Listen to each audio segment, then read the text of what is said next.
আর এই মুহূর্তে সবচেয়ে বড় খবরের দিকে নজর রাখবো। মুর্শিদাবাদ জেলার বেলডাঙ্গাতে রোড অবরোধকে কেন্দ্র করে বড়সড় অভিযান চালালো এনআইএ। এই ঘটনায় মোট 36 জনকে গ্রেপ্তার করে আজ তাদের কলকাতার ব্যাঙ্কশাল কোর্টে তোলা হয়। এনআইএ সূত্রে খবর, বেলডাঙ্গায় সাম্প্রতিক রোড অবরোধের ঘটনায় জাতীয় নিরাপত্তা সংক্রান্ত একাধিক দিক খতিয়ে দেখতেই এই গ্রেপ্তারি। আজ সকালেই কড়া নিরাপত্তার মধ্যে অভিযুক্তদের হাজির করা হয় ব্যাঙ্কশাল কোর্টে।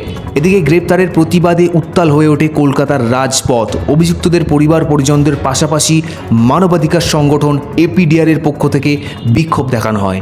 বিক্ষোভকারীদের দাবি, নির্দোষ মানুষদের সঙ্গে মিথ্যা মামলায় ফাঁসানো হয়েছে এবং অবিলম্বে তাদের মুক্তি দিতে হবে। বিক্ষোভকে ঘিরে কলকাতার একাধিক এলাকায় মোতায়েন করা হয়েছিল পুলিশ বাহিনী। পরিস্থিতি যাতে নিয়ন্ত্রণের বাইরে না যায় সেদিকে কড়া নজর প্রশাসনের। এখন দেখার বিষয়, এই মামলায় আদালতের পরবর্তী নির্দেশ কী হয় এবং তদন্ত কোন দিকে এগোয়। এই মুহূর্তে এতটাই। আরও আপডেটের সঙ্গে চোখ রাখুন আমাদের সঙ্গে।